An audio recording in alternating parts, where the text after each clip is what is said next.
लक्ष्मण रेखा हर व्यक्ति की खींची हुई है। उस लक्ष्मण रेखा को कोई भी पार करेगा तो रावण सामने बैठा है। आखिर कौन सी लक्ष्मण रेखा है महिलाओं के लिए और कौन सी लक्ष्मण रेखा है हमारे नेताओं के लिए? एक तो सोचते नहीं भारत की आधी आबादी के लिए, सोच बाहर आती है तो कभी स्कर्ट और कभी मर्यादा में अटक जाती है।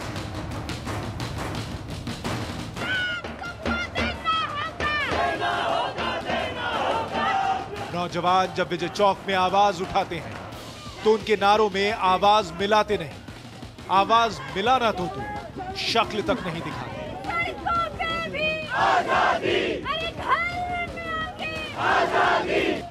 रास्ता दिखाने की बात तो भूल ही जाइए। क्या हमारे नेता ऐसे हैं इसलिए हम ऐसे हैं, या हम ऐसे हैं इसलिए नेता ऐसे चुने जाते हैं? तो सवाल यही कि कौन बनेगा अगुवा, कौन बनेगा हमारा नेता, कौन करेगा बदलाव की अगुवाई? नमस्कार, मैं हूं क्रांति संभव। प्राइम टाइम में आप सभी का स्वागत है। दिन भर आपने अगर टीवी देखी होगी तो आज के मुद्दे के एक एक पहलू को आपने पूरे डिटेल में देख लिया होगा, सुन लिया होगा कि मध्य प्रदेश के मंत्री कैलाश विजयवर्गीय ने क्या कहा। मोहन भागवत ने इंडिया और भारत के बीच की दूरी को कैसे एक नए जेंडर मीटर से माप लिया।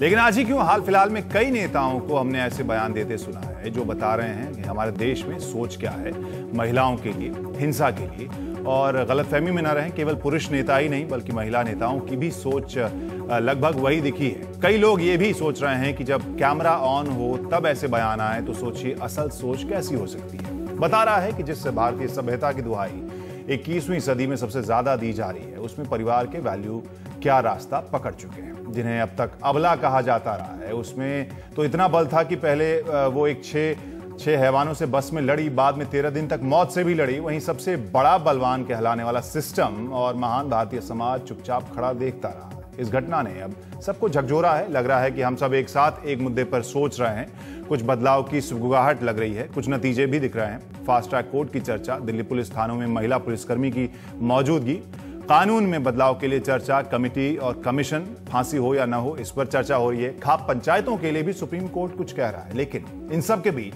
और इन सब से पहले हमारे नेताओं की गैर मौजूदगी सबने महसूस की। तो पहली बार महिला सुरक्षा के ऊपर जो देश ने सोचना शुरू किया, उसकी अगुवाई क्या हमारे मौजूदा नेता कर पाएंगे या पुरानी सोच के साथ नया रास्ता वो दिखा पाएंगे? आज प्राइम टाइम में यही सवाल, कौन करेगा हमारे इस बदलाव में अगुवाई? ये इंडिया में चल रहा है, बढ़ रहा है, बहुत खतरनाक और बहुत अश्लाघ्य है, लेकिन ये भारत में नहीं। बलात्कार की घटनाएं इंडिया में ज्यादा होती हैं, भारत में नहीं।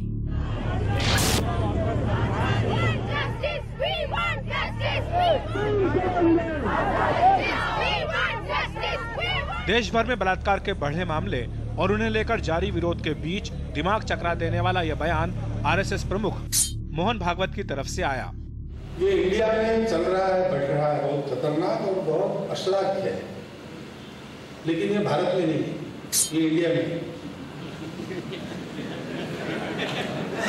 जहाँ इंडिया नहीं है, केवल भारत है, वहाँ जाके आप देखिए, वहाँ ये बातें नहीं होती आज भी।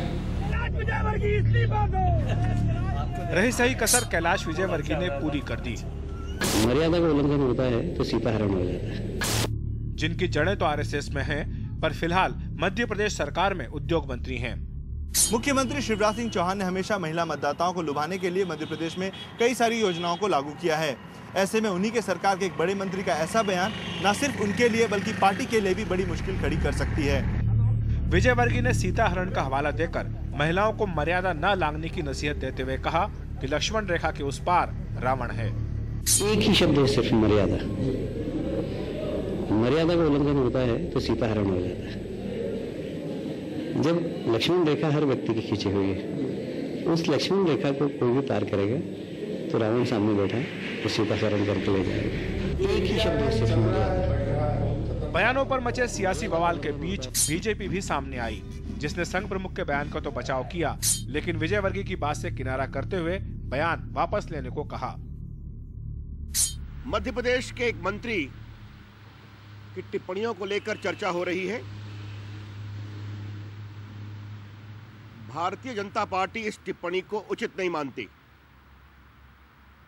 और अपने आप को इससे अलग करती है कि महिला से संबंधित यदि मेरे बयान को समझा जा रहा है तो मैं उसको वापस लेता हूँ। मैंने पूरे समाज के लिए कहा कि समाज मर्यादा तोड़ता है तो इस प्रकार का भूचाल आता है। बाद में कैलाश विजयवर्गीय के बयान वापस लेने से संकट फिलहाल तो टल गया, लेकिन बलात्कार जैसे संवेदनशील मामले पर पार्टी की अंदरूनी वैचारिक फूट जरूर उजागर हो गई है।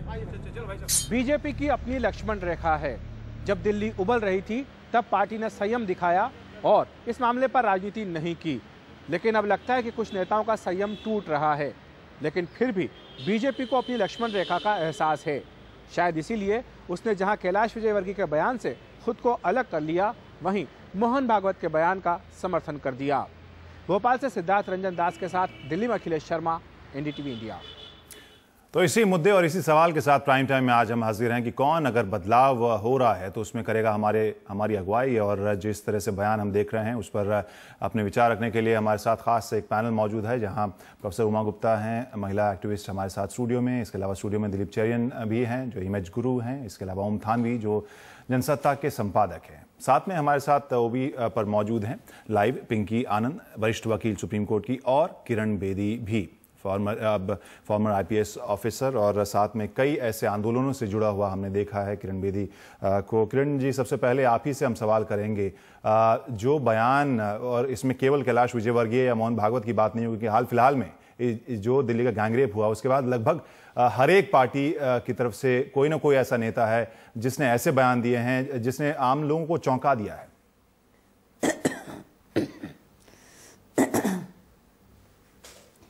बिल्कुल लगता है कि हमारे पॉलिटिकल रिप्रेजेंटेटिव्स को वापस स्कूल भेजना पड़ेगा कि कम्युनिकेशन क्या होता है, संवेदनशीलता क्या होती है। इनको स्कूल दोबारा भेजना पड़ेगा और ग्रूमिंग के लिए पॉलिटिकल पार्टीज को दोबारा रिफ्रेशर ट्रेनिंग करनी पड़ेगी, क्योंकि इनको ये समझते हैं कि जो ये शब्द बोलते हैं वो समाज में जाते हैं और उसका इंपैक्ट होता है। ये जिम्मेवार व्यक्ति हैं, इनको लोगों ने चुन के भेजा है, इसलिए इनको समझना चाहिए कि जो ये कहते हैं वो लोगों के दिमाग में बैठती है बातें, वो उनकी लैंग्वेज बन जाती है। तो इसलिए मैं समझती हूं कि इनको वापस ट्रेनिंग स्कूल्स, पॉलिटिकल पार्टी के ट्रेनिंग स्कूल्स में दोबारा ग्रूमिंग एंड कम्युनिकेशन स्किल्स की जरूरत है, जिसमें समझें कि संवेदनशीलता क्या होती है। और आज हर पुरुष और महिला जो इस चीज पर संवेदन हो गया, सेंसिटिव हो गया है, इस चीज से वो बड़ा परेशान है जब हमारे इलेक्टेड रिप्रेजेंटेटिव्स गलत शब्द इस्तेमाल करते हैं।